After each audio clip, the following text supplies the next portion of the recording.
All right, we're at the Trusty 8 podcast again. I've got Snake from Snake Was Right, from the Snake Was Right channel is in the back room. I'm going to bring them in, and we are going to discuss some issues about gender pronouns and non-binary peoples and stuff like that. So without further ado, bring in Snake. Hey, how are you? Good. How's everyone out there? Good, I trust. Yeah. Other than Hopefully they're doing well. yeah. Don't have anybody in the side chat yet, but I'll be keeping my eye on that from time to time. But I will have my notes up, so I won't be able to see it the whole time here. Snake, before we get started, do you want to briefly introduce yourself for people who don't know and your channel, stuff like that? Yeah, sure. I run the channel called Snake Was Right, and I'm a biology student, and I do primarily atheist, creationist, anti-creationist content. But just skepticism in general. So, I guess lately I did a video about gender fundamentalists on both sides, which I thought were missing the mark. And so that's what we're talking about today. And yeah, so I mean, philosophically, I'm atheist, anti-religious, but I have some bones to pick with what I would consider my political side, which is the left, which I primarily attack because I consider myself closer to left. So politically, I try to be self-critical. So I used to be socialist. Now I'm a capitalist. And yeah, so I really kind of despise most conservative positions, but I find myself in the middle a lot because I see some radicalization on the left as well. So, and that's kind of part of the whole gender debate. So. Got you. Wow, that's deep. That might actually be sounds like more interesting conversation how you flip from socialist to capitalist. but yeah. So I got the idea from what you were saying in your video in my response that you were being a bit snarky and a bit self-deprecating in some ways. I do the same thing a lot when I'm critiquing these issues too. So. But as somebody who recently kind of, I didn't transition, you would say, but adopted a new stance, a position on my own identity, I felt triggered. I felt attacked when I first saw it. And, as I went back and did the review, I felt like maybe we weren't, we didn't have as much disagreement as I originally thought. So I kind of wanted to go over some of the points you made and maybe what you meant by certain things, maybe just a little bit of misunderstanding there or something. Oh yeah. And it definitely was not my intention to attack. And the focus really wasn't on the non-binary stuff. So I do admit I was a little sloppy with that. And I listened back to it and I do sound more aggressive than intended. That's kind of how I try and not have a flat affect and it ends up sounding like upset, but it is what it is. But that's why we have these conversations. So I think you did make did you make a part 2 yet? No, I never ended up releasing that because we scheduled this, and yeah. So I don't know if you want to go through the video and watch it, but I made notes about each point, so I don't think that's probably. We probably don't have to watch the actual video, unless you had some parts that you wanted to clip out. But I think you made some good points. But yeah, we can get into that if you have. All right. Well, I just made a short list here, so we don't have to go through the video, the whole video per se. But so first off, it is a review on the Dr. Phil show, right? So we'll just put that out there And I think I made that point in my response. And how seriously do you think uh, we we should take Dr. Phil or his guests, and how serious do you think that is? I mean, Yeah, I thought that was one of your good points right off the bat. Is it's entertainment television, but I think it is representative of a big movement that's going on. Um, so I thought it was valuable in that sense because it is a gimmicky, not intellectually rigorous show, but it is representing uh, two sides that are raging against each other in the real world. yeah, and it is a real debate. I mean, I do understand that, and in some ways, I feel like I'd be speaking out of turn because I can't speak for trans people, or you know what I mean. I'm not that well informed, and I'm not trans myself, so I don't want to negate that there is or downplay the issue there. You know what I mean? Um, so where do you think the hard line should be drawn? Um, Yeah. So my main point was, I mean, I hope it came across that I was supportive of trans people and LGBTQ. Um, but my hard line stance and why I thought Matt Walsh, who I hope come across that I also despise, but I thought he won the debate because my hard line is words have to mean something if you're going to use them, and we need to have definitions for these words that we're using, and that was the point of the video. That was the point of my stance. And even though I thought Matt Walsh's definition was flawed, and I tried to correct that, um, he at least had a definition. It was kind of close, but the other side, I don't know what to call them, gender warriors or the activists, Addison and Vincent, I think, um, or what I always mix up the guy's name.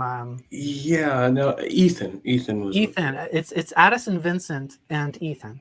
Okay, so yeah. Anyway, they said that basically that they can't define the word woman, and thus I feel like that's conceding the whole debate because words need to have meanings. right. So, and I guess that's a good like distinction to make the two because what we understand now is the difference between biological sex and gender, right? So if a female, a biological female, right, if they decide that they're going to transition or whatever, right, they become a trans man, so they're not a biological male but they are a man as far as the gender. So we have those distinctions, but in the non-binary world it seems like there's a bit of a gray area, a vagary. And I mentioned in my video that I see gender as gender stereotypes, gender roles as being part of a social construct.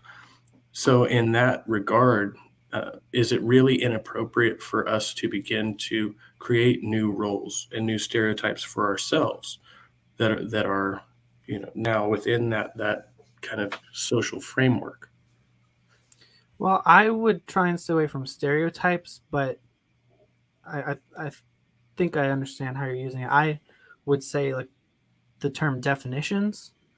Um, and so the definition for a gender that I would use is what is it would be the proximity to what sex, but based on uh, secondary sex characteristics. So it's not so much what kind of genitals you have, it's the rest of you that's important for gender, because socially speaking, we don't go around checking people's pants, we don't go around checking their chromosomes to tell what gender they are. We just assign gender based on your secondary characteristics, which are and there's no one single one. Like if you have boobs, you're a woman, or if you don't have boobs, you're not a woman. Like it's not like that, it would be an aggregate of multiple different traits. Because obviously, if a woman has her breasts removed from cancer, she's still a woman. Or a man gets his genitals blown off in war, he's still a man. Though there's a funny part in the Bible that says men cannot enter the church if they have their genitals crushed. Um, but I digress. Yeah, I think I haven't read that part yet. yeah, it's one of my favorite quotes. Okay, well, I think there's a bit of a disconnect there, though. I mean, we shouldn't be objectifying people, and I don't want to like promote that or anything. At the same time, there is a function, both biologically and socially, for the way we present, right? When you're talking about, when a woman has breasts, and there's a reason that many trans women desire to have breasts, right? It's not always the case, it's not universal, but there is an aspect to how we present ourselves and the partners we intend to attract, right? I mean, that plays a role in this whole gender presentation, and and and the reason that some people would want to change their identities. Yeah, and I think ultimately it is sex based, but it's not. Gender is sex based, but it's not completely synonymous with the idea of sex. Um, Gender is kind of more of a proxy, like the secondary sex characteristics. If I see, you know, certain traits, I know what plumbing I'm probably working with. But in general, most social interactions don't depend on who you're trying to date or marry or have children with. So that's kind of irrelevant in most situations. You don't, unless you're in a very specific relationship, you don't need to know what someone's genitals are. But we still have the concept of gender, and we still have um, basically we could describe what the body of a man or the body of a woman is, and sort of that's you mentioned there's a reason trans women want to have breasts, and the old saying like I was born in the wrong body. There's a reason why there's a concept of what type of body I have is not right for me, because um, there is, I think, an objective set of traits that can be categorized as man and categorized as woman. And I do think that there's some utility to talk about the androgyny that happens in between, but I'm not quite sure how to handle that either. Okay, so not to walk it back too much, but do you think an aspect of this that may be missed by just uh, just the definition, uh, an aspect of the experience is very common in its vanity, right? Like most people have an idea of, even if it's not necessarily to attract an actual partner, they want to be perceived as attractive by some group of people, whether it's women versus men or men to men, right? Like gay men want to attract other men, so they would go out of their way and to do that. Part of that is vanity, like that's part of the human experience. And I don't mean to say it like in the sinful type of way. I mean, we want to be perceived as attractive to other humans, right? That seems Well, to be even the case. non-sexually, we kind of dress up for each other, even just platonic friends. Like we want to look good, we want to have fun with the way we look, or fun with our clothes. Um, I think that's and gender does play into that. A lot of the clothing stuff is completely social construct. Like men's plumbing actually fits dresses much better than women's, or males versus females. Um, so Yeah, and clothing's you know, yeah. the whole tidy whitey whatever that thing is. It's just I don't see how that could work for anybody with testicles. It's anatomically inappropriate. Yeah. I mean, yeah. I mean, so yeah. As far as the way we dress, I would agree. I mean, I think there's actually kind of like a lot of people have this idea that maybe there's some kind of functionality to the way we dress now, because if you bring up to very masculine men, well, the warriors of Rome and Greece wore essentially dresses. That was, or they fought naked, more or less. That was pretty much their garb, and that was the garb of most people. It's actually, in a way, it's less functional for us to have these pants and shirts and socks and stuff like that than it used to be, right? It's just more appealing to our sensibilities now. So, like, it would make more sense if everybody went back to wearing, a toga or something like that. That would be more functional, more economical. Yeah. But And I think people want to express themselves through their fashion. and I think one of my fears is that we're losing this kind of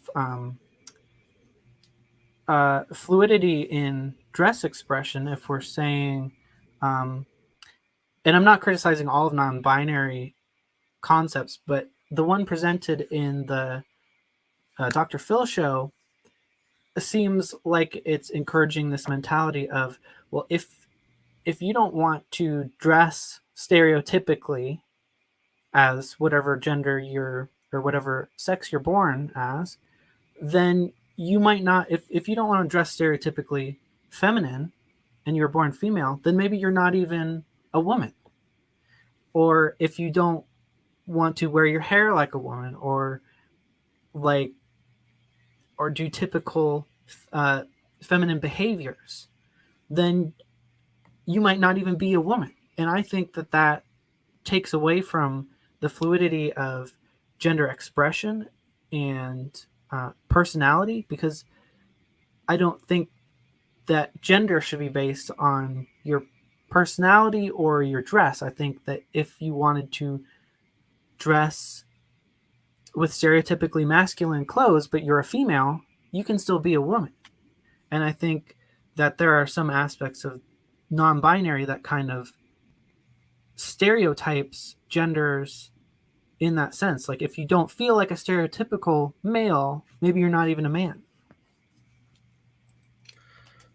So, I mean, I just want to maybe clarify right there before we go into like the use of pronouns. I understand wanting the distinction in language, and that is important. But so do you think there is what do you think the standard should be around non-binary persons, or is there one, or is it only kind of loosely related to expression rather than actual identity? Well, I think that there is space for us to have an androgynous area. I don't know if we would call it a gender or not. And that's kind of, I don't really know what non-binary should mean. And that's kind of why I wanted to have part of why I wanted to have this conversation. I do think we can define man and woman pretty well. But I don't think we should have this concept of gender based on if you're not typically cis het, then you're neither gender or both genders, you know. Well, okay, so that's again the differentiation in language there, and what I think a lot of people. I mean, I don't consider myself an activist. I'm kind of new and still learning at this, but I do consider myself something of an armchair philosopher. So when I was kind of making this decision for myself, it was the aspect of being consistent with my logic and being consistent with my morality, right? And so, as non-binary, to give you, I mean, this is Oxford Dictionary, and I don't, I think this is a good um, description, this definition. Non-binary just meaning generally in math and everything else, not relating to, composed of, or involving only two things, right? Um, and then relating to, using, or denoting a system of numerical notation that does not have two as a base. And now the more recent of a gender expression, denoting or relating to a gender or sexual identity that is not defined in terms of traditional binary oppositions, such as male, female, homosexual, heterosexual. So essentially, to me, adopting non-binary as a as a, well, I don't know if you'd say an identity or description. That could be a different category of language. So I adopted this stance in regards to that kind of definition, right? It's not clearly defined, and it doesn't really fit into either broad category. And it could mean that it's something outside of the gender spectrum, right? It doesn't have to be within that spectrum to make one either sexually non-binary or gender non-binary, right? So it's like I'm a mixture of gender non-conforming and gender fluid, if that makes any kind of sense. So it's not really a neutral stance in regards to expression, but it is a neutral stance in regards to the the two categories as far as what is man and woman, or masculine and feminine, as opposed to my biological sex, which remains male, right? There's nothing changing about that. So it's not any type of trans, type of thing, right? So, I'm kind of trying to see where there's a divide. How's that clashing with trans? Um, so I think there was a point in your video, like about 17 minutes in, um, and what you just said reminded me there, um, where you seem to kind of equate non-binary with gender non-conforming, and I think like you can still be binary and not be gender conforming, and I think that relates to the trans identity in that if it kind of seems to imply that if you are non-conforming, if you're a feminine guy or a masculine woman, that you're actually not a woman, and that you should either transition to male or that you're non-binary, which it seems like it doesn't have, it kind of has a nebulous definition. Well, uh, but to be fair, it seems that at this point that gender does as well. I mean, in those terms, because again, you can't really differentiate a butch lesbian from a trans man unless you ask them what's going on in their head, or you're going to presume what's going on in their head. You know what I mean? In some cases. Um, well, I would say if you take the definition of an aggregate of the secondary sex characteristics, a trans man would typically would be taking testosterone, um, would be either removing or uh, making their breasts smaller, um, and growing facial hair, um, and things like that. And so I think I mentioned a few times because there's this huge spike in uh, female to non-binary category, and so there have been a couple of surveys where the numbers seem to be indicating that it's kind of erasing lesbians in a way because they're being encouraged not to see their identity as a as a non-conforming woman identity, but as neither male nor woman, or as well, you're not.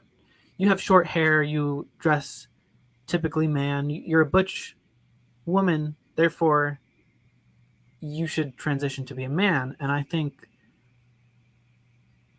I'm not saying that non-binary should not be a category, but I think that there's a way that it's talked about in some circles, like the ones presented on the Dr. Phil show, where the way that it's talked about is encouraging people to ignore gender non-conforming identities. Does that make sense? So you think maybe the two are just being conflated with each other? Yeah, because I don't think non-binary should mean gender non-conforming, because then what you're doing is essentially defining out men who might want to look a little more feminine but don't identify non-binary, or women who want to be more masculine but don't identify non-binary. And I think the definition of gender is flexible enough that you can not conform on hairstyle or on dress. But I think that it is based on sex characteristics. I think if it means anything, it has to be based on some sex characteristics, which I would say secondary, because we don't go around checking people's pants, and yet we can still assign the category. All right. I mean, I understand that. I think most rational people will agree that it's fairly natural. We're all human, and that's probably the most logical route for us to take. If we see somebody, we're going to try to assess their appearance and what we presume is their gender role, right? Or however you would describe them. Um, One last point before we move on to the pronoun and proper noun issue there. You said what you said earlier. I just want to clarify. Do you think are you in the school of thought that in order to be um, legitimately transgendered, that one must undergo a like medical, physical transition process? Yeah, I did want to talk about that. Thanks for reminding me. So I think, there's a reason why the transition is happening, because there is a recognition that there is a difference between body types. A trans woman wouldn't be happy with the male body type and wants a feminine body type. There's obviously a range of how that's expressed. Um, I think medically, trans people would be defined by having gender body dysphoria. Um, and I think to meet the objective definition, the goal obviously is transition, and the goal is to have these physical traits transition into different physical traits. But I wouldn't say so. It's obviously a process. There's no one day where a trans person wakes up and everything is shifted to one side how they want it to be. There's no moment where that happens. It's a months and years long process. And so I wouldn't say you're not a trans person until your transition is finished. Is that kind of answer your question? You Well, I begin guess your transition. specifically, I mean, from my lay understanding of these issues, right? If you have a legitimate dysphoria, it's on a spectrum in and of itself. So there are some Mhm. people with dysphoria who may be perfectly fine just receiving some hormone treatments and a breast reduction or what have you, and not have a genital alteration or something like that, right? Whereas other people want to go the full, the whole 9 yards or whatever you would say, and have all of that done, right? Are those Mhm. is either of those things necessary, or are they mutually exclusive? Like, does that make sense? Yeah, I would say sex reassignment surgery is definitely not necessary, because we're talking about gender. Um, and again, we can identify men and women on the street without checking their DNA or what's inside their pants. So as far as I'm concerned, for gender, that's irrelevant. I guess I would say if you do have sex reassignment surgery, you are physically changing your sex, even though, um, like I would call that transsexual versus transgender. Um, even though we don't have the technology to have those people be reproductive, that still fits the definition. If you have female genitals, even if they're surgically created, that is still female, because you don't have to be able to reproduce to be female. Um, but I would say that I think that there has to be some kind of transition, at least as a goal, for someone to be definitionally trans. Um, I think you can still have gender dysphoria, and maybe you don't think that the transition is a realistic goal or something. And I would still say that person is, I guess, trans, but I think that the point is that there is a physical aspect to the transition, and there's a reason for that, which is that the definition of man and woman are physically tied to the proximity to the sex characteristics. So I don't want to like be a gatekeeper and say who's really trans or not based on like, so it's not about whether you pass or not type of thing. It's whether or not it's not, because it's not, as I said, it's not there's no singular moment where the transition happens. It's a process. So I wouldn't try and gatekeep people who are at the beginning of the process or haven't started the process yet. But I think the transition is part of being trans. So it sounds like, I don't want to put too much conjecture in, but like you're probably more concerned about like young people who are still figuring out their preferences and their identities, who are maybe this idea that certain people, liberals, are trying to transition kids younger and things like that. Where maybe they're still just a little bit confused about what they want and what they're experiencing. Yeah, I guess I don't know if that's like my primary concern, but that is one of the bad things that can happen, right? Is like children. There was a case where a child was a dad lost custody of his child because the I think the mother was trying to help the kid transition, um, and I'm not sure. Like, I don't know if the kid was trying to do the transition or the mother was kind of influencing it. But the point is that the mother wouldn't let the kid choose their own name, but would let them choose their own gender.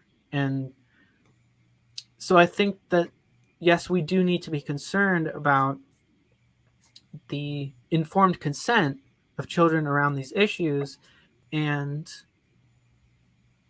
there, there are some really intelligent kids and um, really unique perspectives coming from children. Their truth comes from the mouths of babes, but they can be easily influenced. There were a couple examples in the video where, if you start talking about these things in front of very young children, they'll start crying and not knowing, are they going, like, there were examples of children who thought that it wasn't a choice that happened within you. It was like they were afraid that they would like spontaneously change gender.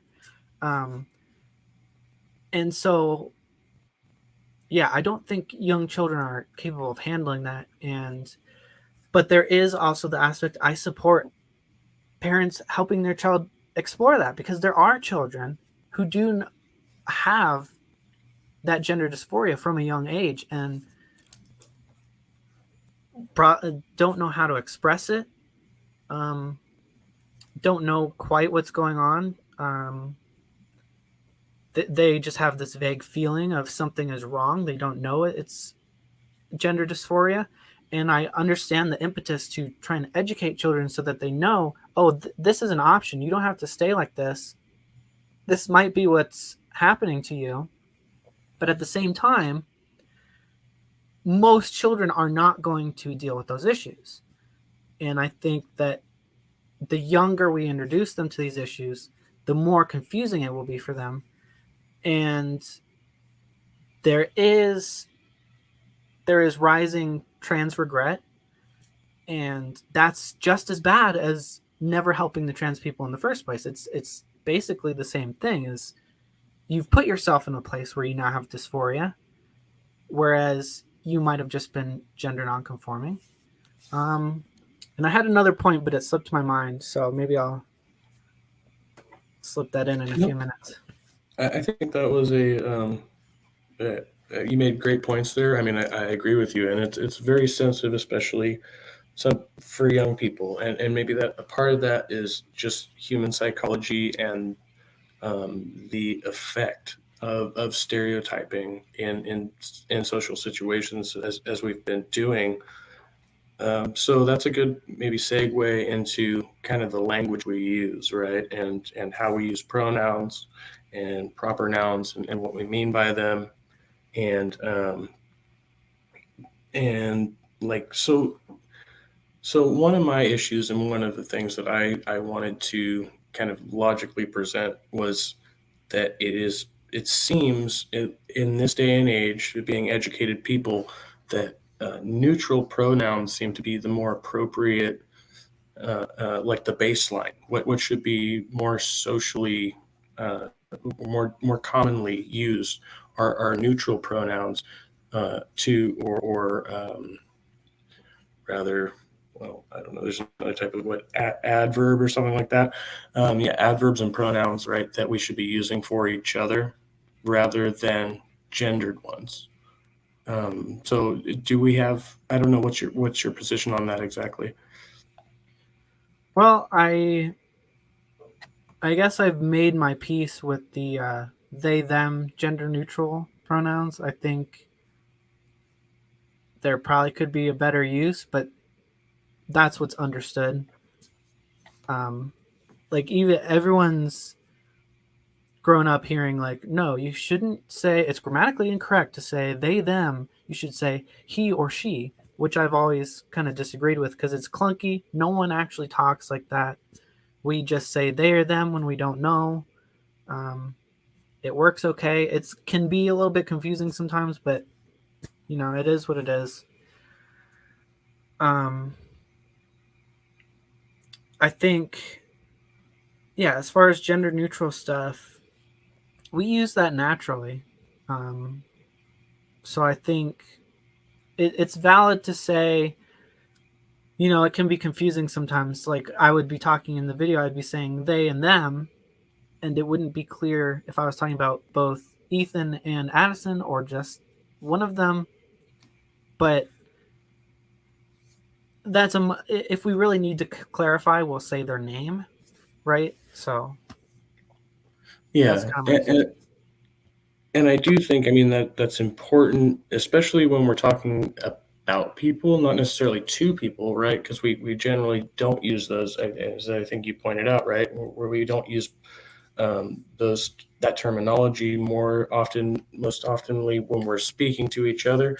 We use it when we're speaking about people, and that seems to be the issue, though, because I can recall times in my life, and I use this example in my video, when there was a person named Chris who I did not know personally, And so when this person came up in conversation, I assumed they were a male, and they ended up being a female, right? Who just went by Chris. And so, like, when you have that type of a situation where you have a somewhat neutral or androgynous name, it can be similar to a situation where you cannot quite distinguish this person's gender or sex or gender, I guess I should say, not even necessarily their identity, but just how they are presenting. And that seems to be more and more of an issue. Like we brought up earlier with a trans man and a butch lesbian, um, and why I think it's mostly really, uh, toxic masculine heterodominant. I don't know how else I can word that. Very he-man males who will intentionally just call um, trans men, lesbians, because they know it is hurtful and they think they can get away with it, and they believe that they are right in terms of definition and logic. Yeah, yeah, I totally understand why many people are sensitive to like the misgendering issue, because for like LGBTQ, it it's often used intentionally to hurt feelings.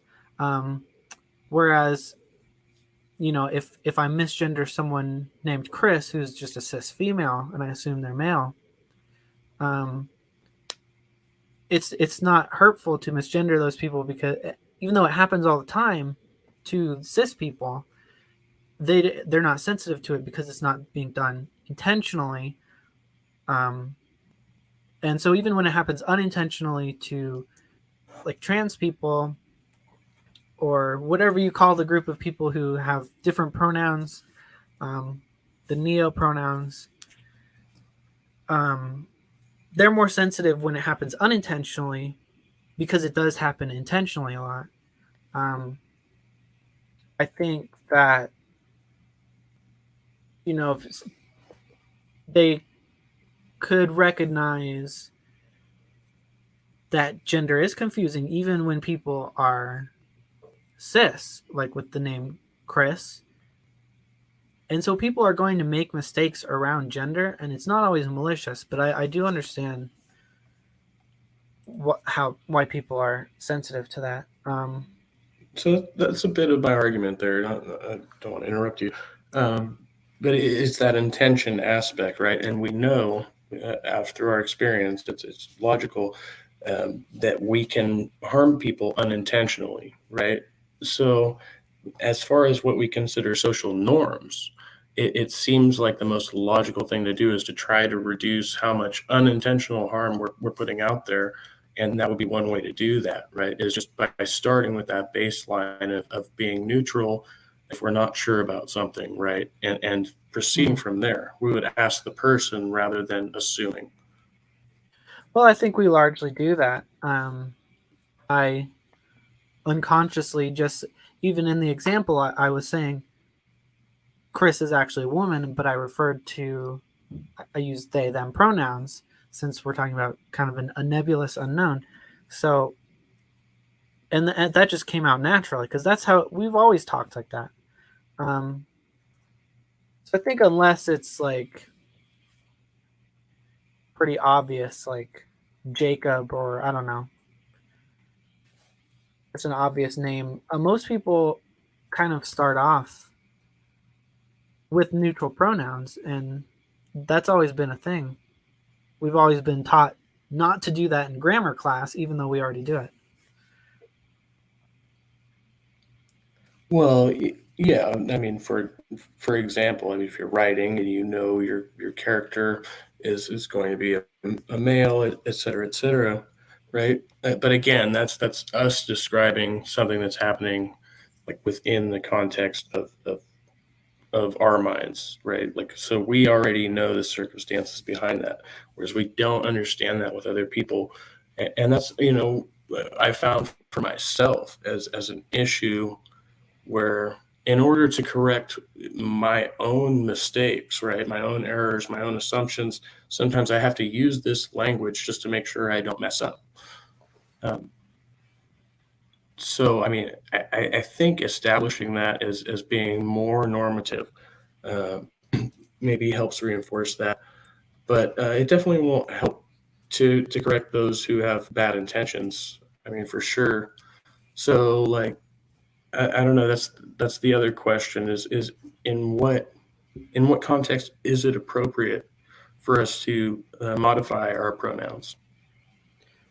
Yeah, I mean, that's a good point. Is the people who are going to be trying to hurt people are not going to care anyway. They're not. We're not going to be able to correct them.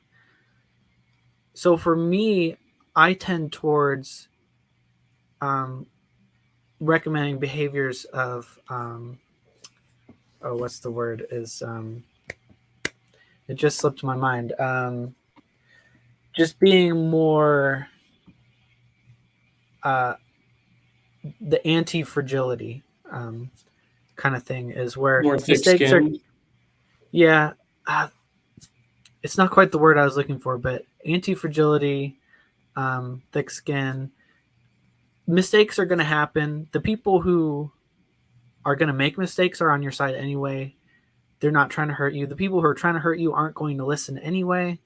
Um, so I think that's just a more healthy way to live your life.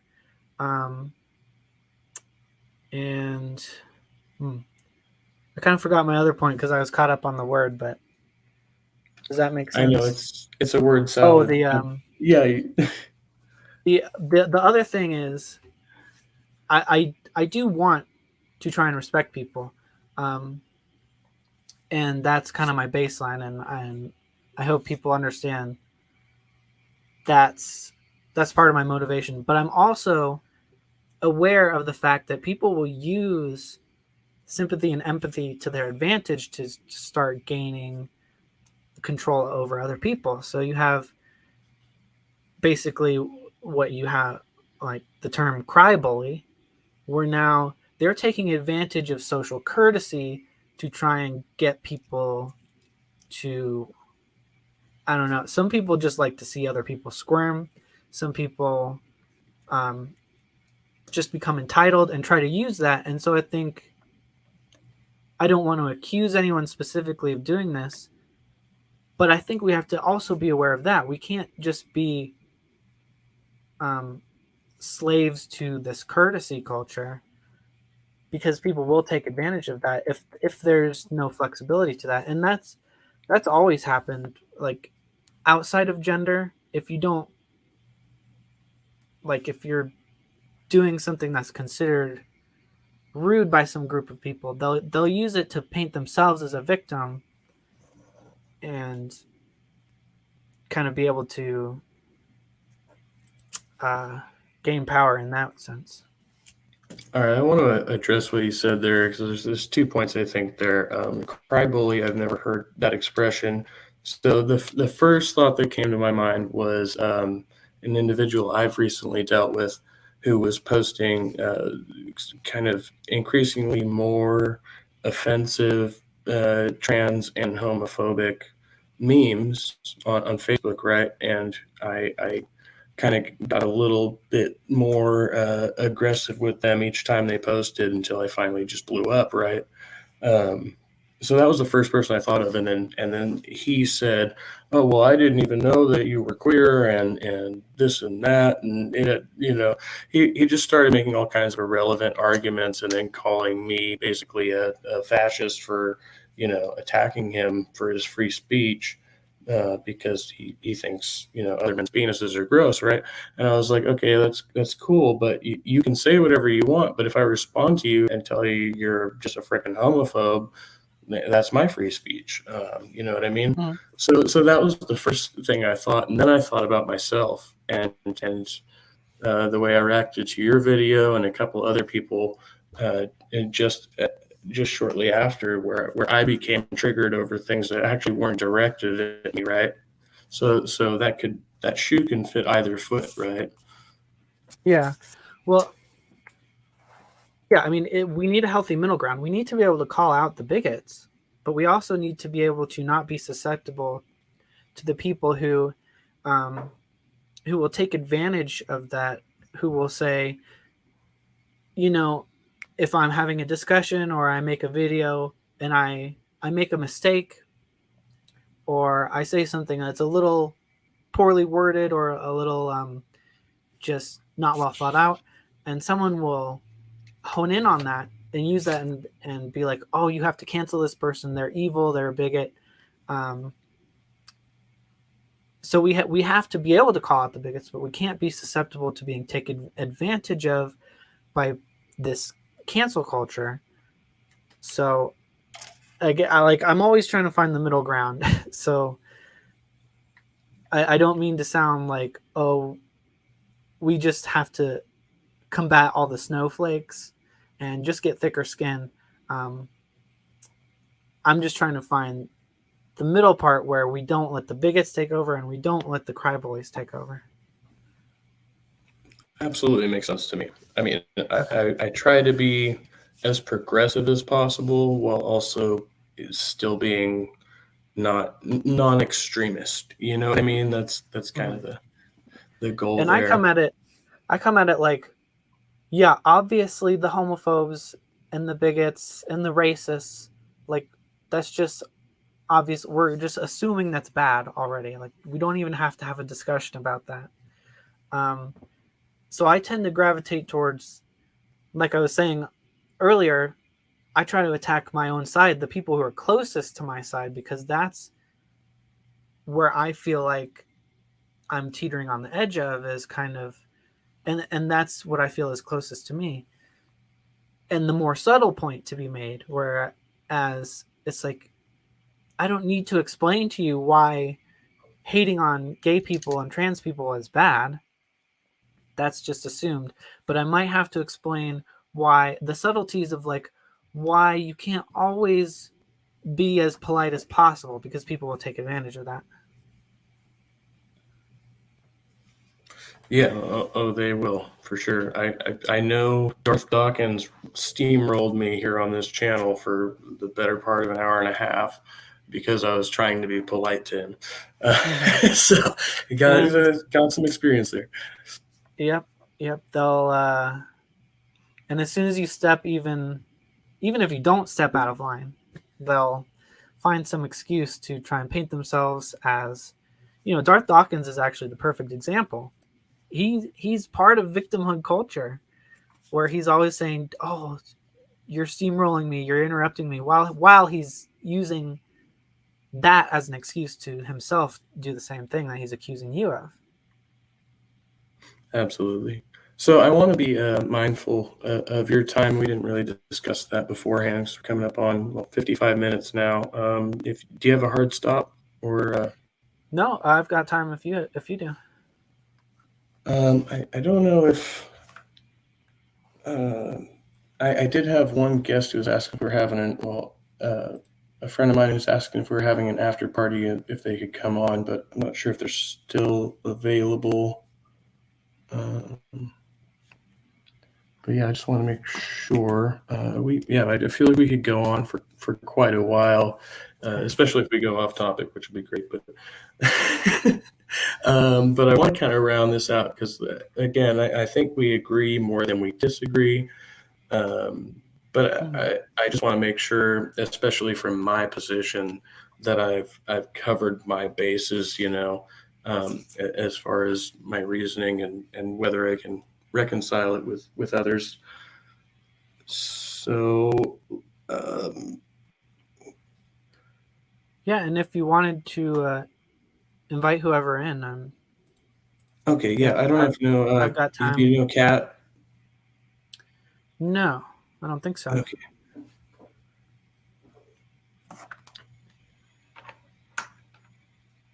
okay. So one thing, this is going to be an ad absurdum question, but in regards to what we were talking about earlier, is it worse?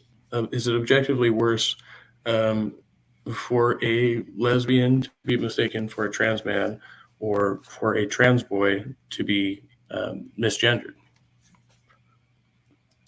Worse to confuse A lesbian for a a trans man. lesbian for trans, or confuse trans for a lesbian? Right.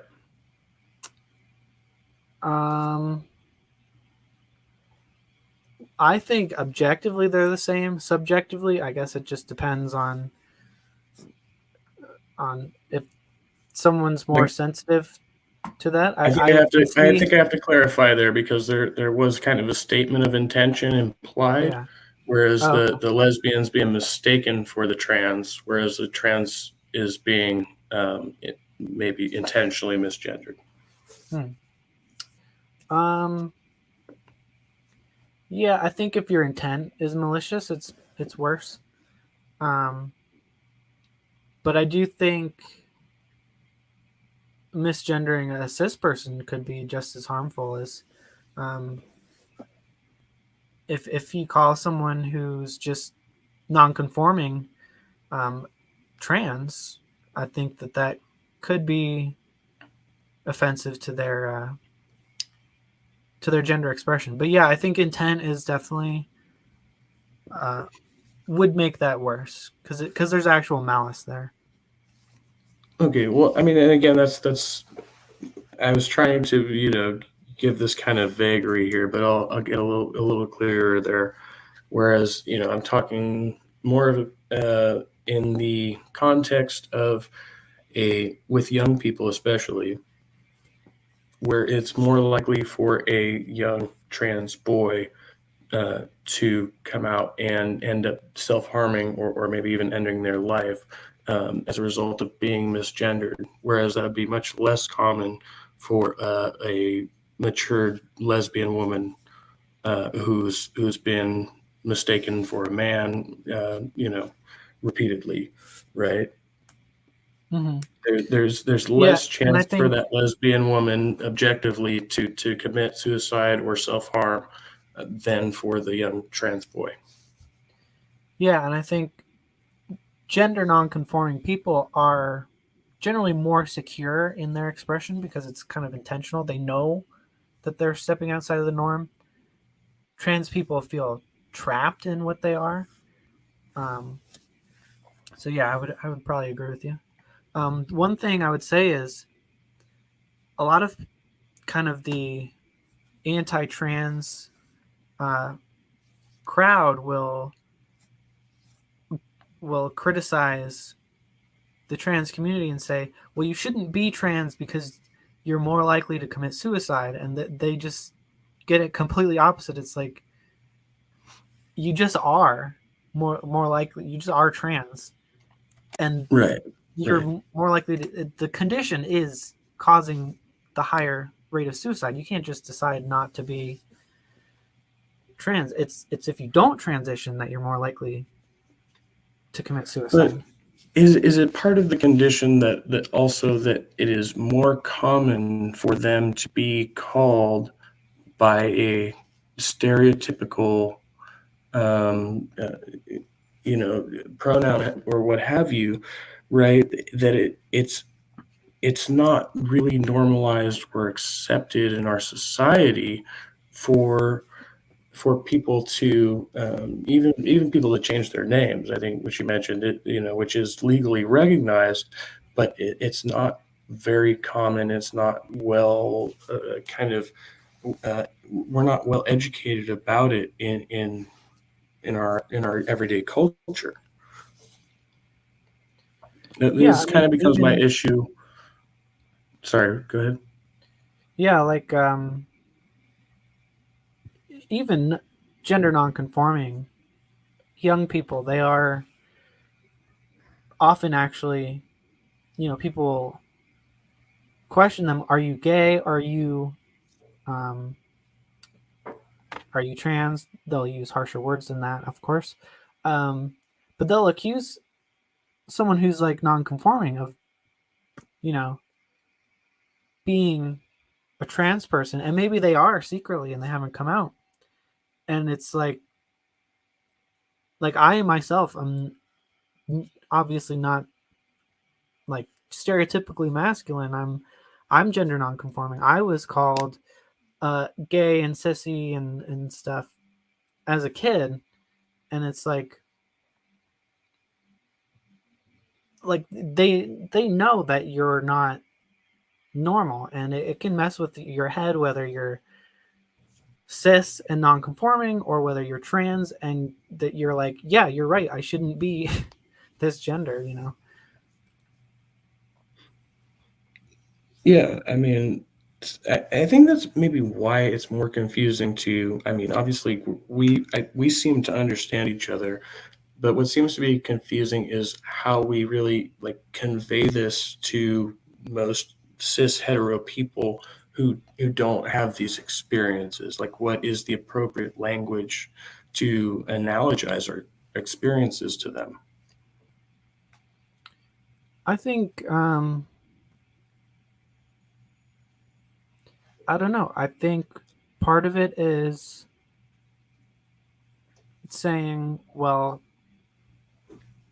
just because you're not gender conforming doesn't mean you're not a man or a woman. Um, I think we made progress on that, but we're still, especially in kids, since their experience is very limited in scope. Um, I don't know. I mean, I think there's just kids are kids. They're going to be assholes to each other. Um, it's hard to these are kind of just inherent problems. I don't know if we can really do much about it. Um, Other than just saying people let people be how they want to be, I guess. Yeah, it I seems don't know. What are your easier thoughts? said than done. Seems easier said than done. Of course, yeah. I'm, Yeah, we I'm have just constantly all these anti-bullying programs. They don't seem to do much. right, and it really makes. And I've made this argument about racists and others as well. It really makes them more kind of creative, more crafty in the way they will present themselves. Right. So now you have these kind of veiled racists, these race realists who have these seemingly logical scientific arguments for their racism, right? And once you unpack it, it's all just bigotry.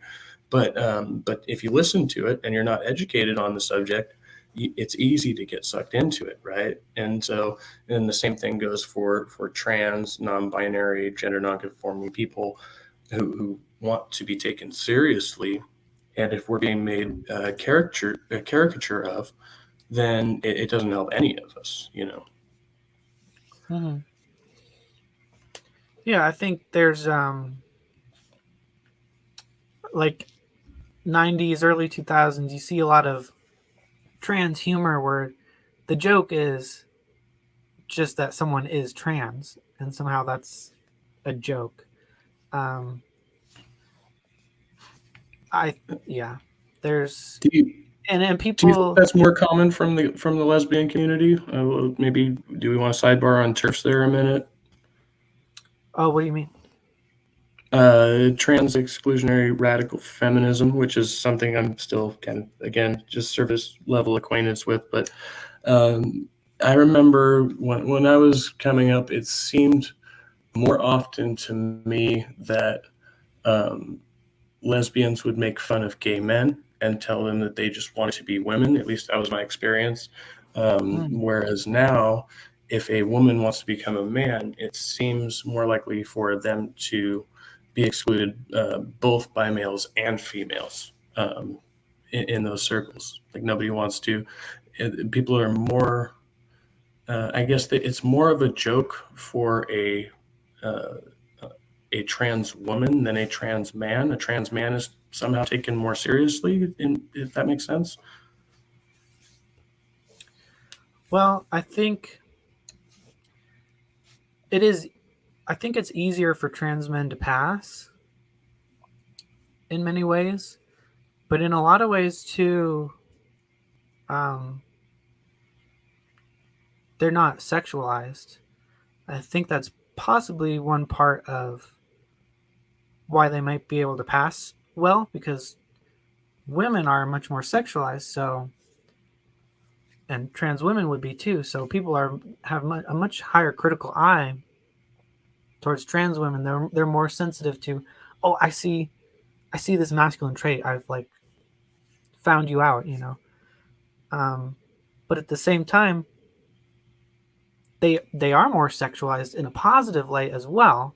So I do see just more attention being put on trans women, both positively and negatively, for many of the same reasons. Like there's, if you look at, um, I don't know, modeling or entertainment or even pornography, there's far more focus on trans women. And you know, there's the paradox where gay porn, trans porn is like most popular in like the most religious areas of the United States. Um, but yeah, Yeah, I feel like something about a trans woman somehow it's more threatening to masculinity, and therefore it's like downplayed more. Like, so there's more, again, hetero cis males who would, say things like, "Oh, well, I don't care if she looked like Blair White or whoever. I still, if I knew she was trans, I still wouldn't do it. You know what I mean? I still wouldn't go there because she once had the same genitals as me, right? That's really their only logic. There's nothing else behind it.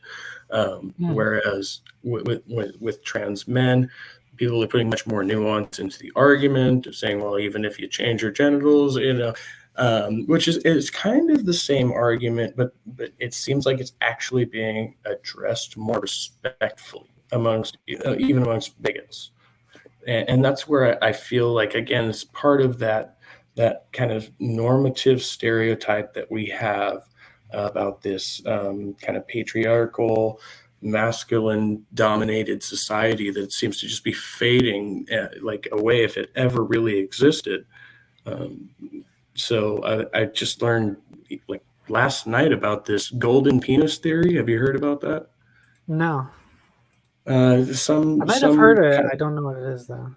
it's a thesis, I guess, that some Sarah Lawrence students put together, basically just as kind of a gimmick, expressing their outrage over the lack of potential male mates in college, in the universities, and so apparently they're being outnumbered. The males are being outnumbered like 3 to 1 or something like that, and so they feel there is like this humongous pool of potential partners for them, and they're getting more and more aggressive, more and more assertive about their wants, and it's kind of reverting back to that old masculine favored kind of dynamic, which obviously is in a primarily feminist university. That seems very problematic,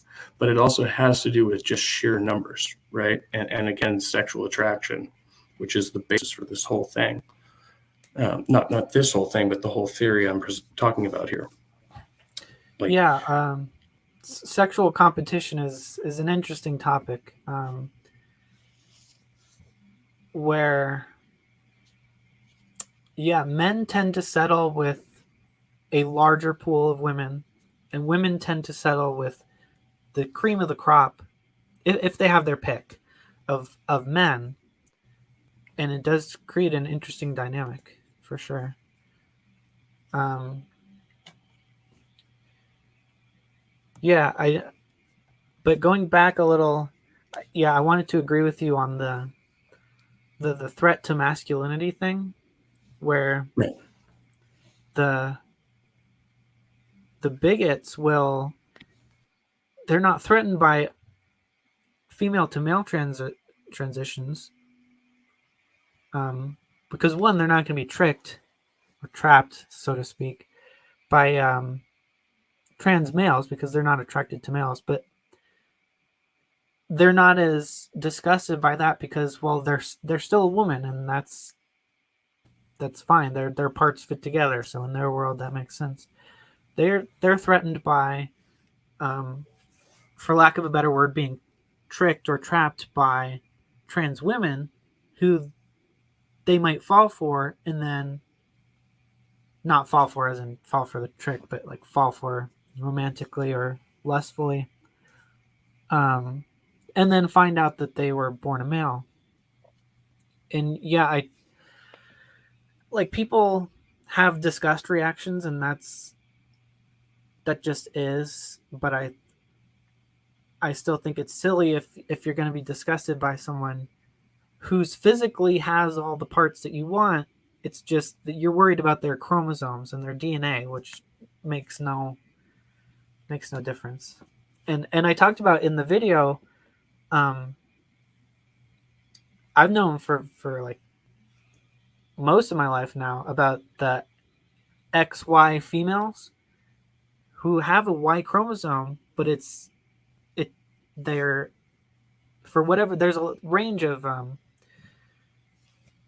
conditions where either for some reason they're insensitive to androgens, or some other kind of part of the Y chromosome isn't functioning as it would in a male, and you end up getting a female. And some of them can even get pregnant, but they're genetically male. And so, like, what do you do with these people? That's why I think the conservative conception of gender is too reliant on genetics, because it doesn't actually matter. It's the phenotype that matters. And you can't, we've been doing gender for a lot longer than genetic testing has been available. So, and not to equivocate, but I think there's an important distinction to make there in the language, right? Because in a way, conservatives have a non-binary form of logic, what people would usually call black and white. You know what I mean? And that seems to be the majority conservative mentality when it comes to social phenomenon, right? So when we're talking about the biological phenomenon and the binary sex characteristics, male or female, right, versus the social phenomenon of manhood and womanhood, right? We're actually talking about two different, one being a binary and the other being a non-binary category, right? Like it's logically, scientifically, we would be distinguishing those two. But when you use the language that way, people start to get more confused. And I think that's just, again, part of the problem of not talking about these things and trying to explain this to people. Like, I hope conservatives can get this message as well as liberals, right? You have to clarify when you're using this kind of language, because again, with me, the way I was presenting and that the logic I'm using, it can be easy to misinterpret or misunderstand what I'm saying, and I don't want to be misunderstood. Um, so I don't know, that kind of, I just brought it home for me. Again, that's why I'm saying I'm using non-binary reasoning, right, which has something to do with how I arrived at my conclusion, but is not indicative of why I've identified the way I have in a social context. Mhm. Did that make sense? I feel like that, again, what you just broke down was the conservative mentality about basically everything is a binary, A or B, black or white. Yeah, I mean, I can see some of that on the left too, is where it's like, if you get one thing wrong, you're evil, you're a Nazi. But definitely for gender, they they don't understand the actual subtleties of genetics. They think it's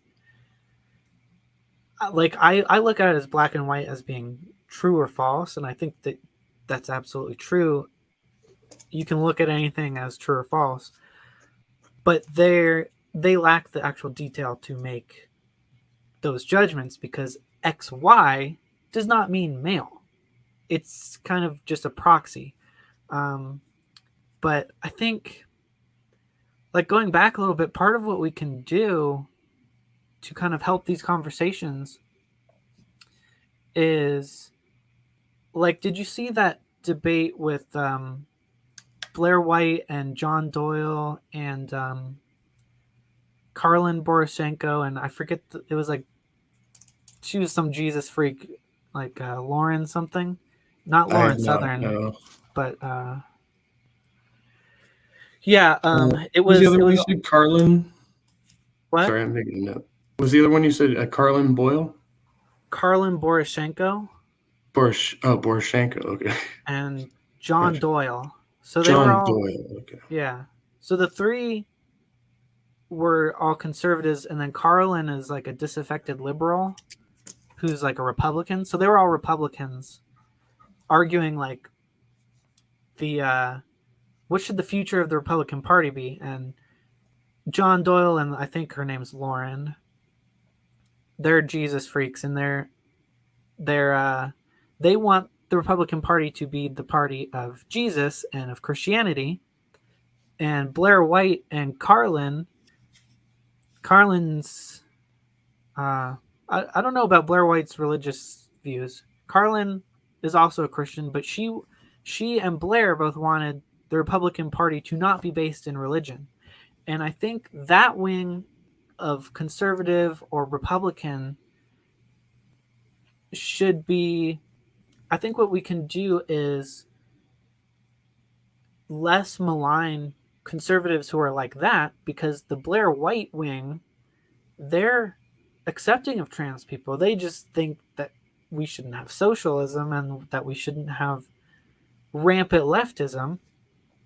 And I think that we can bring in more people from the conservative side to be more on the middle ground on gender if we stop demonizing the Blair White wing of conservatives. And obviously, I'm completely against the theocratic Jesus freak side of conservative things. So I really don't want to see that take over the side. So I think we need to stop ceding the middle ground position to the right wing. Like I see that a lot where I get accused of being right wing just because I feel like I'm taking a middle ground position, and it's like, no, don't give the bad guys. I don't mean to say all the right wing is the bad guys, but don't push the good ideas towards being the sole ground of like the Nazis and stuff like that. Does that make sense? Yeah, no, I totally get what you're saying, and trying to not be the extremist group. And again, I think you'd get more liberals and conservatives like to kind of redefine or at least rethink their own affiliations once you get to the bottom of, like, a lot of people who identify as conservative actually mean to say socially conservative rather than fiscally or politically conservative, right? Because those are actually two different things. Because anybody who's concerned with the gender identities of others would have to be socially conservative, and usually the reason for that is probably religious at the base.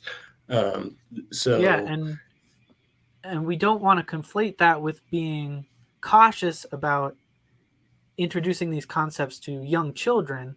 Is not the same as never transition at all because Jesus said so, you know. right, yeah, But they're being pushed together by the extreme left wing, which I see a lot of the middle left wing as just letting them do that to try and be polite, which actually ends up making both sides more extreme and So leaving less room for a nuanced perspective. it sounds to me like from your view, you're thinking the Liberal Party has become a bit too extreme, a bit anarchic, anarchic. I don't know what the there's anarchy on the left, and that's kind of being reflected in more people moving to the right just to maintain order. I don't know about anarchy. I feel like it's more authoritarian almost, because it's like the particular extremists are enforcing their perspective through this culture of extreme politeness. We can't even question, we can't even discuss these issues. We can't even like play devil's advocate for the issues, or else we're enabling the Nazis, is Well, that kind of seems to be what it's been more like of a for a while. social phenomenon. That seems Yeah. to be more of a social phenomenon where we can get people shut down from Facebook or Twitter, right? They still have their free speech and the in terms of the Constitution, their actual rights, but we're just not going to platform them on these private media servers and things like that, right? Because we can scream louder than they can, essentially. I say we, I mean, liberals or progressives or whatever, but Mhm. but anybody can do this, right? It just happens to be that there's more active progressive liberal thinkers that are willing to put in the effort to do that and actually make some very interesting but valid arguments to get it done, right? Like, because I've seen plenty of people who have gotten shut down in the cancel culture war when there was a poor poor line of reasoning in the accusations against them, where they were able to finally get it overturned, right? But these people who are actively um, doing things that they know will be harmful, once people turn on them, the platforms won't have them back, and that seems to be the problem, right? They're, we've smashed their soapbox. It's not that we've taken out their voice box; we've just smashed the soapbox. Yeah, and I'm I'm in favor of just let the discussion happen, even if they're malicious. I think creationism is very harmful to platform, Right. but I think if you deplatform it, you're just you're letting it fester and grow in the shadows, and they start taking on more sinister tactics instead of just being able to confront them like where everyone can see. And but yeah, I'm starting to see more liberals like Bill Maher are like putting their foot down against like the extreme wokeism.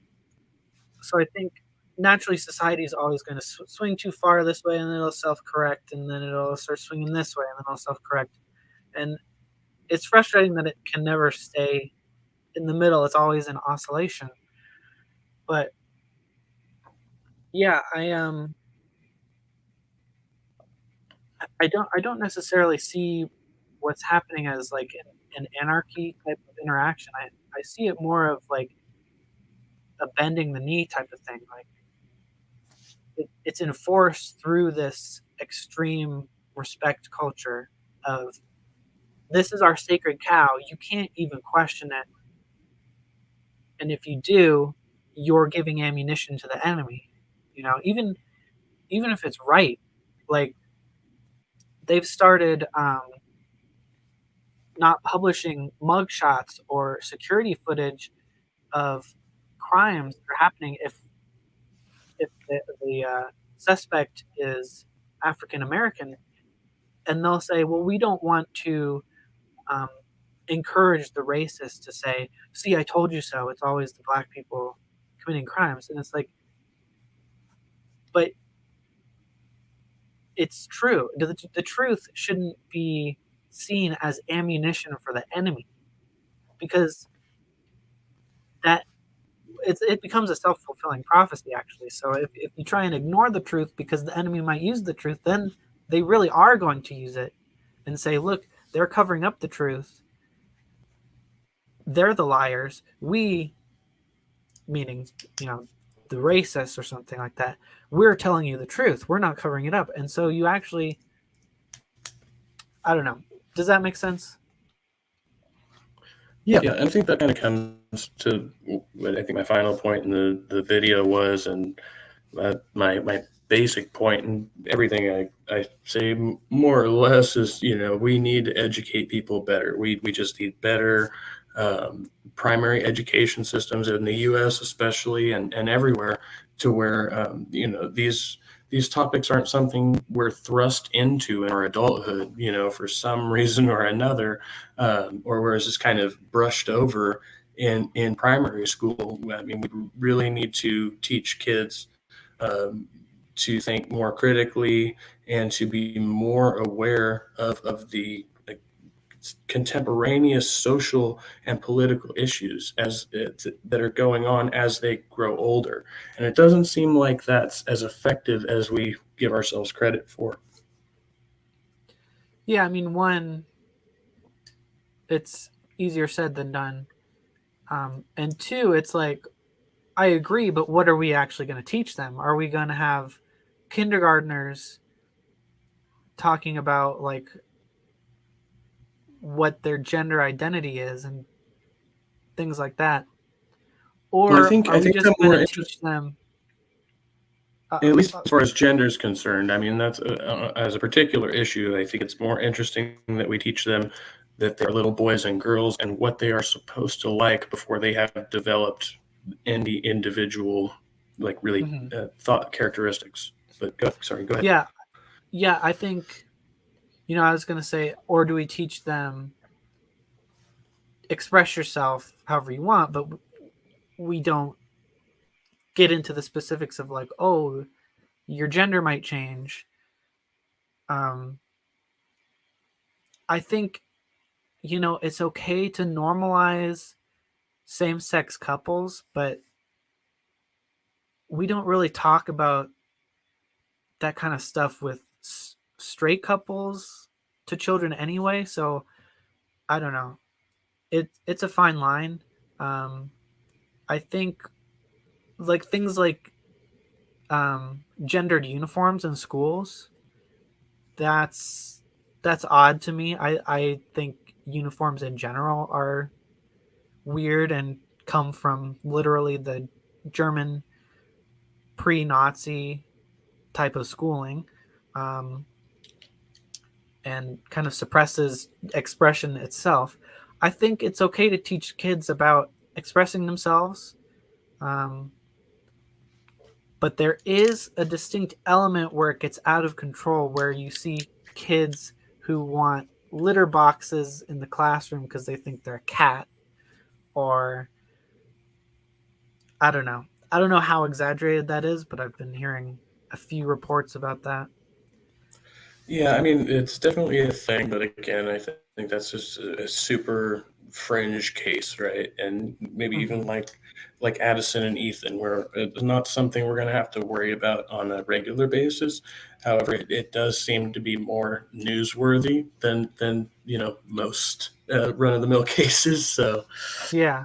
My concern with that though is the respect thing is like we all know that they are an extreme case and most people don't think that way, but the the cases like Addison and Ethan are able to just bulldoze their way and get their way because everyone's afraid to kind of say to even question them because they don't want to look like the asshole in the situation.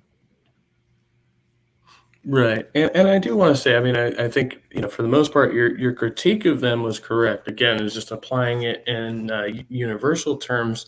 It made it difficult for me. But as far as those particular characters, I mean, I think your assessment is pretty much spot on, and I understand the concern there.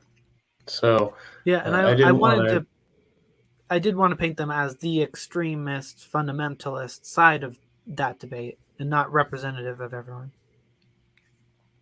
Absolutely. Mm. So we got a question from Ox in the side chat. I think you kind of talked about this earlier, but is there anything you want to say about that? The person is The person trans. Goes. Yeah, go ahead and read If a it. person is trans and goes through transformation, becomes physically the opposite of what they were born, aren't they then what they become and no longer trans? Well, it's just a question of semantics. So I would categorize a transgender or transsexual woman as a woman. I think that that's a valid point to say. I think there are still some relevant aspects, like, oh, this is the point that I forgot earlier, is one of the concerns we have is transition does not, it's not like putting on a new shirt. It does come with health risks. There is an increased risk of cancer. There's a risk with the male to female sex reassignment surgery of having to wear a stoma for the rest of your life, which is like the colostomy bag. It can there's a risk there. Um, Both sex reassignment surgeries um, make you infertile. Hormones make most people infertile. So we don't want kids to go lightly into this thinking, oh, just try it out, just go on hormones, and they could seriously ruin their fertility forever. A lot of the trans men who now have who now have detransitioned back to women uh, have had their voices permanently lowered by the testosterone. Um, so, um, so aren't they then what they become and not trans anymore? So the other thing is there are still relevant aspects of that health wise. You would tell your doctor, "Hey, I transitioned. I because there are some medical relevancies. So you are still trans because there are still artifacts of that transition, but socially speaking, it's not really relevant um, unless you just feel like talking about it, talking about your journey. Um, Medically speaking, transition is not perfect yet, but I think there's enough traits that can be transitioned to say trans women are women. You don't really need to clarify unless in medical situations or marriage, children situations. That's my long answer. Yeah. I mean, I think maybe I'll synopsize, but yeah, I feel like you perfectly stated what I was about to say there, which is, yeah, there are situations where it's necessary to reveal that type of thing, whether you're fertile or not, right? And reaching a level in society where that's not kind of the first concern, even if you're maybe intimately involved, but it's not a serious partnership, right? That seems to be the only um, point of interaction, or in a medical situation, of course, where that seems to be the only interaction in which it becomes necessary to actually tell somebody like any of these things.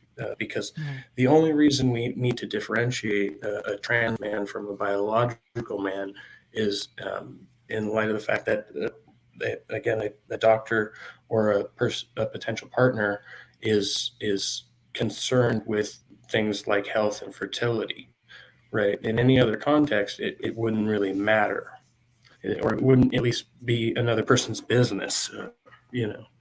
Mm. Yeah, there are some drugs that affect uh, males and females differently. Um, hey, what's up, Richard? Uh, and sometimes the hormones in the system will make the drugs perform normally to their identity, and sometimes it won't. So yeah, there's it just depends on the situation. But I would agree they are what they become, and that's the whole point, right? That's the point of transition.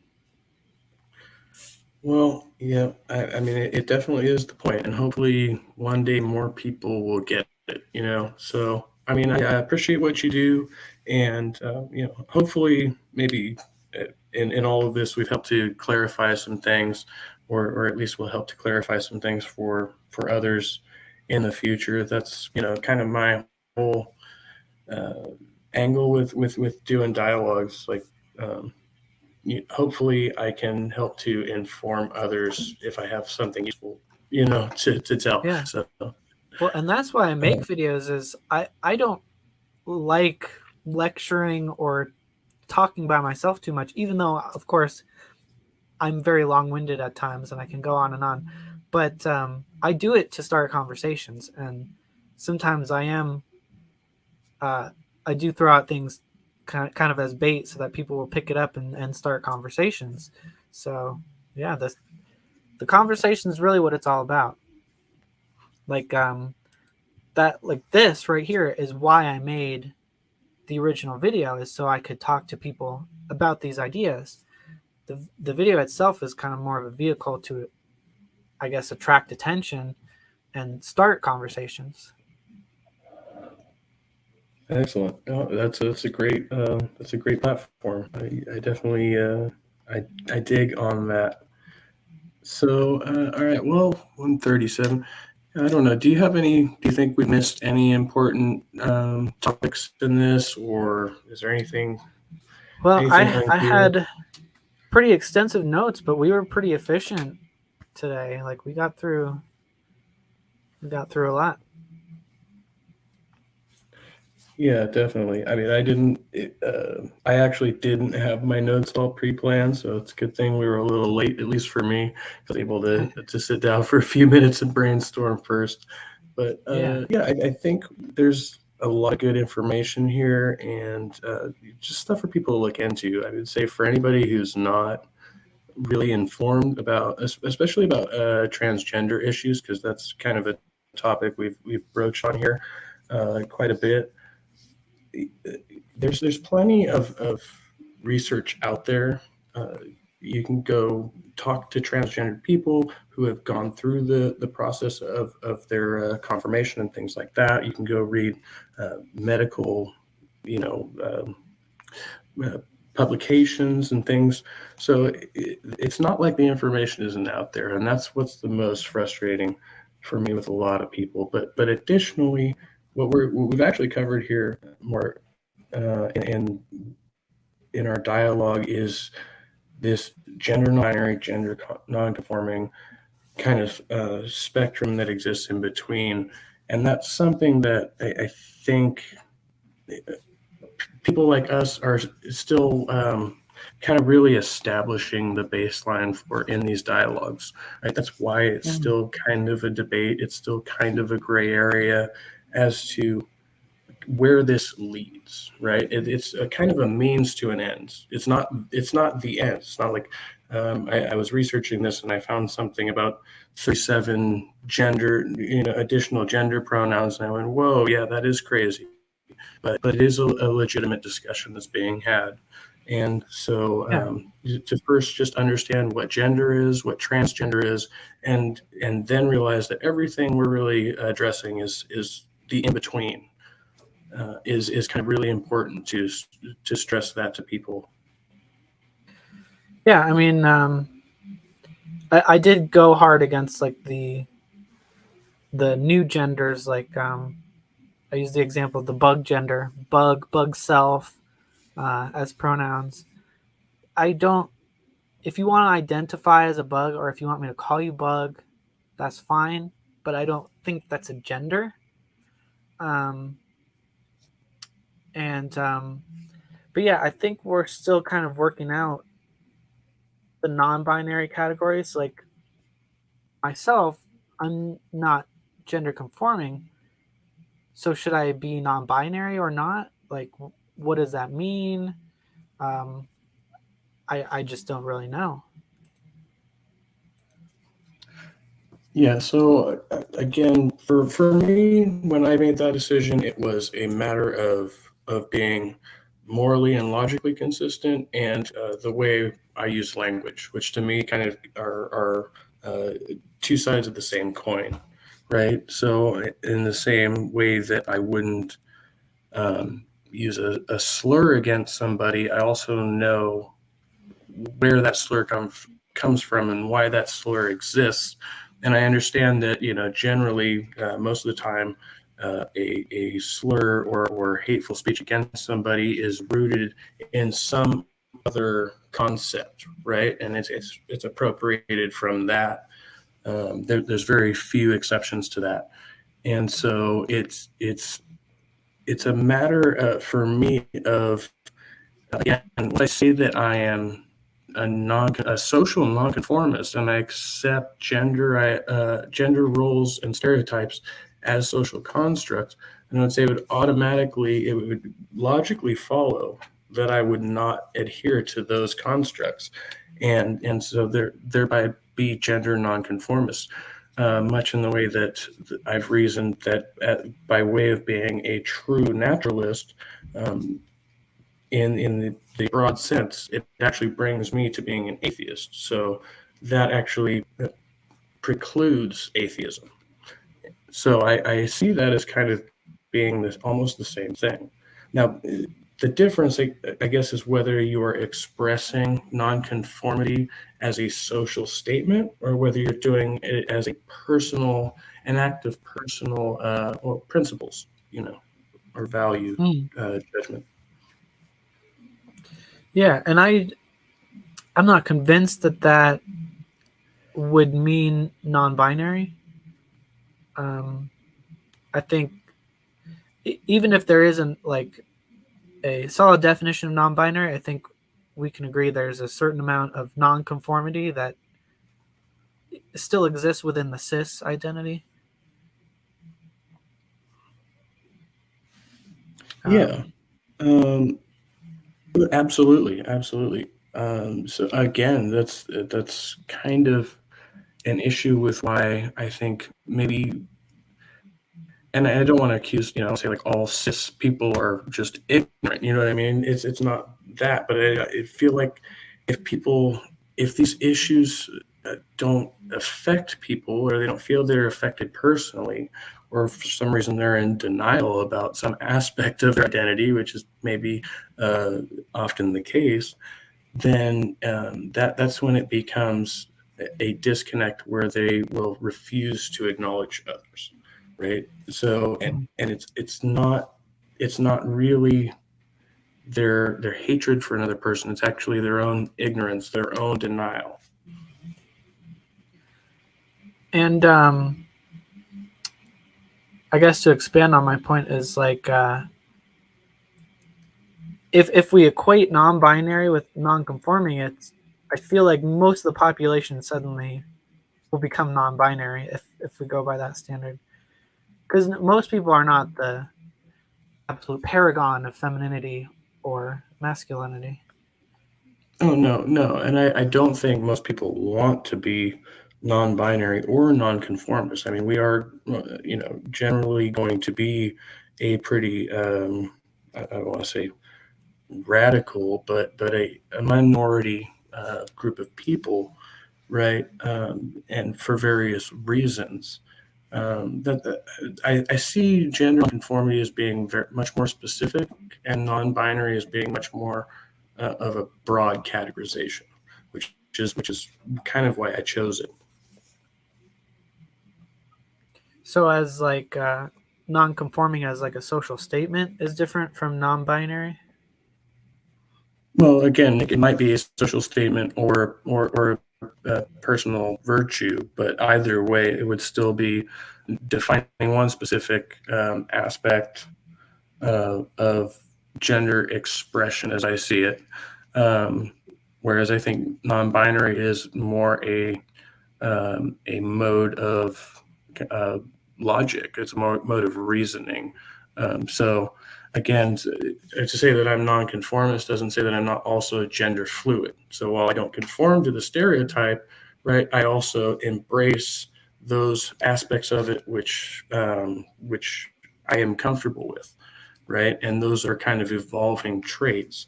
Again, back down to maybe just the way you dress, but this also have to do with your particular sexual preferences and things like that, right? So the fact that it kind of encompasses all these various aspects of personality is what really makes it appealing. Okay. I almost feel like it could be like non-binary cis or non-binary trans. Well, you could. Oh, and I forgot to make that point with the trans. The question that Ox posed about transgender, right? And so if a trans woman had to identify as just a woman, then they would have to add the additional caveat. Hypothetically, they would have to say, "Well, I'm a woman, but I was, a assigned or identified as male at birth, or whatever, however that would register, right?" Whereas saying trans woman actually simplifies that. And so non-binary actually simplifies me saying I'm a queer, gender nonconforming, gender fluid, free spirit or what have you. Like I'm just kind of playing with words there, but it actually encompasses a lot more aspects of my personality. So that again, it's removing rather than adding a stereotype or description, it's removing those pre-existing stereotypes. Okay.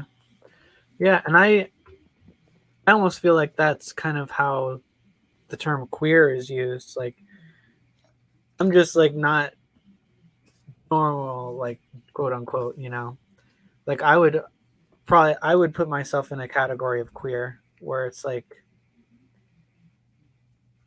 I have a lot of differences with your typical cis het person. Um, but it's just like if you and I could go into all the little details like, oh, these are my sexual preferences, these are my relationship with gender, etc., etc. But you could just say queer and just be like, yeah, I'm a little different. Yeah, queer is one of those words, and I was kind of referencing that as far as slurs go, because a lot of people don't know the traditional definition of queer as being against the grain or unusual, and I love it just as a word for that. And then the fact that at some point during history it was just adopted by straight males to bash gay men, and then the gay men then turned it around, adopt it as their identity, and invite other people to come into the queer community is just this really fascinating kind of phenomenon. I really gotten to know a little bit more recently. Mm-hmm. Yeah, I Um, really like reclaimed words yeah, just as a linguistic phenomenon. and as joking with a friend of mine who's just a little homophobic, uh, that when he was, I don't know, when I was addressing this whole thing to him, and I mentioned to him, oh yeah, there's an established order of queer gentlemen, or something like that, and they were associated with the Odd Fellows, if you know who they are. It's kind of a funny story, and American history. They're like an offshoot of the Masons, and essentially the atheists and gays who weren't allowed in the Masons kind of established their own lodges, which are now known as Odd Fellows. But yeah, Hmm. and I I may have didn't know kind of about the just Oddfellows. gone roughshod over that history there. So apologies, but yeah, it's something kind of like that. Interesting. um, yeah. So I think that's a great word, and I think it's it in a way that again it's broad, and it has a double entendre, but it's not really a joke. You know what I mean? It's the ballistic use of it is actually a serious use, right? It actually describes something, and that's really what I think these words should be used for, right?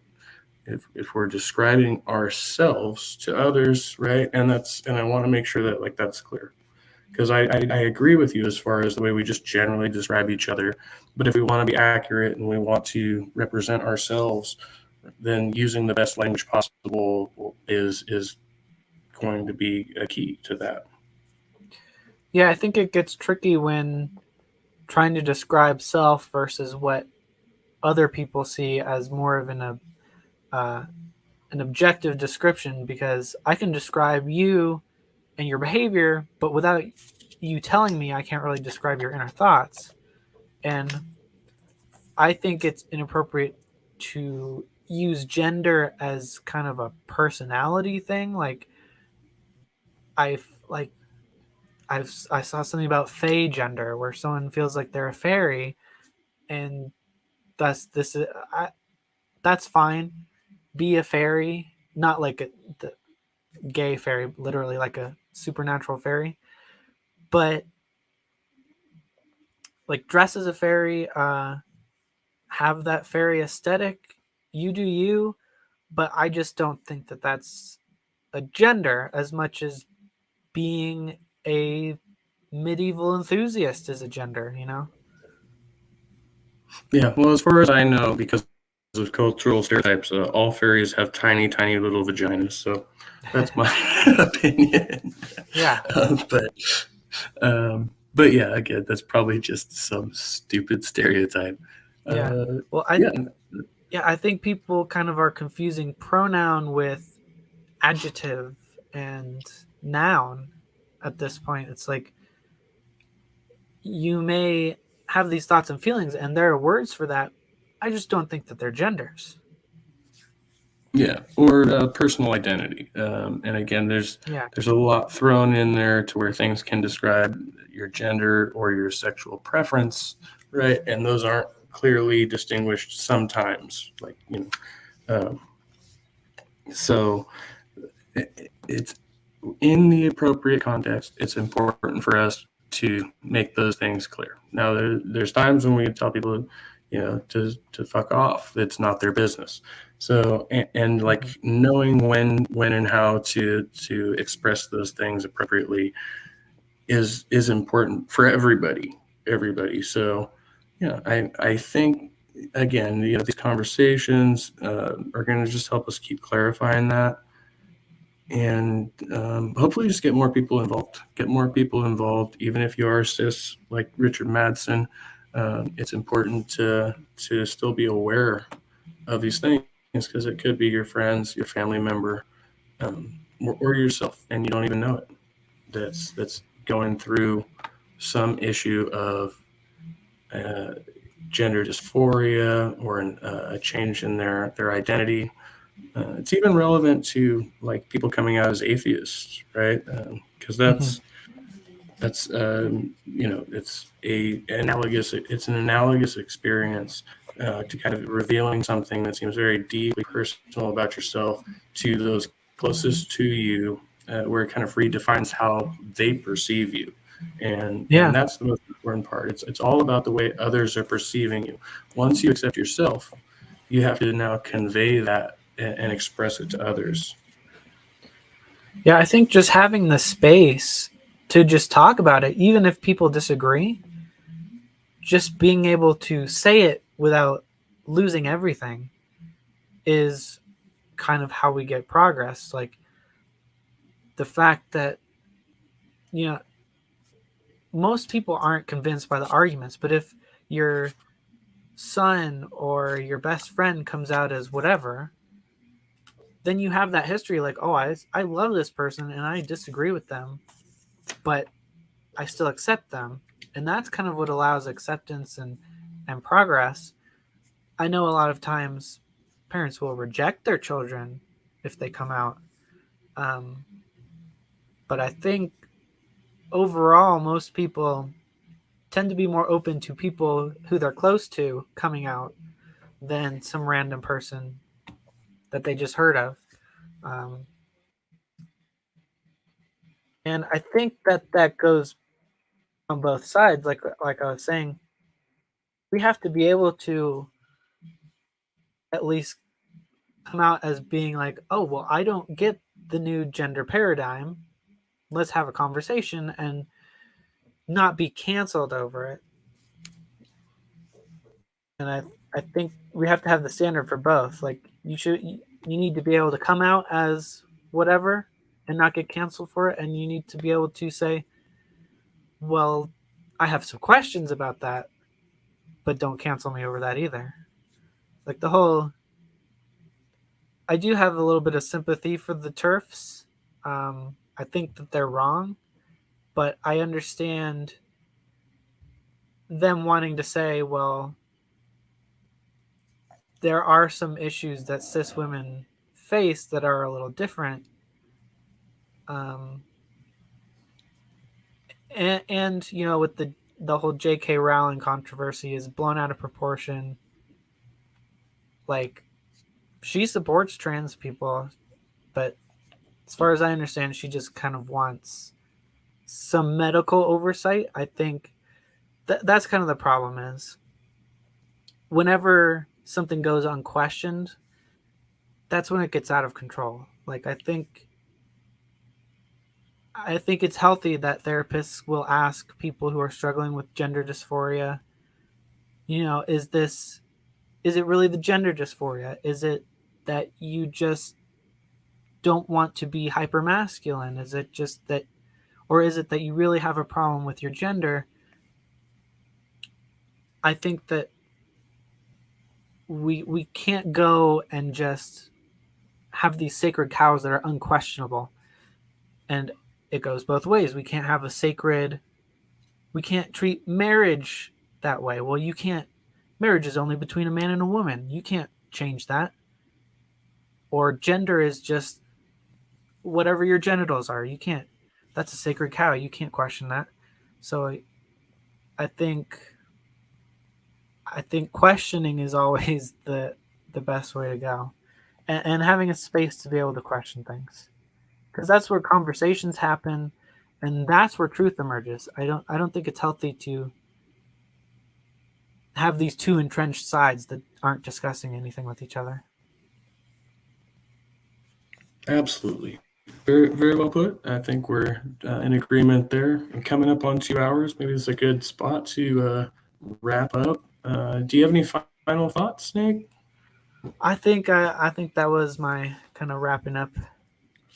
But yeah, thanks for having me. Thanks for uh, the conversation and the reply to my original video. And Yeah, it's been fun. I thought it would be. I really respect your work. Like, I saw the debate you did on MDD with the two flat earthers there, and I've recently started looking into your debate with Darth Dawkins. So I'm going to finish that. I have a lot of respect for you, and I don't usually do like review or response videos, but I definitely was hoping that we get conversation out of it, and we did. And yeah, you're definitely welcome back on the channel anytime. yeah, like I said, I make videos primarily so I can have a response to them. So yeah, and look forward to I'm debating Kent Hovind in like 2 weeks. Nice. So that'll be, I've done like three with him before. Yeah. This time I think is gonna be a pretty good one. Kent just can't get enough. I don't know that Yeah. he's a glutton for punishment. Before we sign off, I will say thank you, Geo Sam, got Ox, who else we got here? Richard Madsen and Sir Little Wolf, all been in side chat, hanging out. Anybody else who's coming by, thank you. Be sure to like the video, share it with your friends, subscribe to the channel, all of that good stuff. There's a link for Snake's channel down in the description as well. Go subscribe there. Snake was right. And check out the videos leading up to this if you haven't. It's good fun and lots of good argumentation in here. There's a lot of kind of room for improvement in the way we're using language in modern times. So that'll be something I will address in some of my upcoming videos, which will be more like about more philosophically based. So look forward to that. And Yeah. anything else? There's something And else. There's something I'm there's missing. Oh, go ahead. yeah, there's plenty more to talk about. So yeah, let's do it again soon. For sure, for sure. All right. Well, whatever the announcement was, I meant to. I'll make it later. Everybody have a great rest of your weekend, and stay trusty. And I'll end the broadcast now.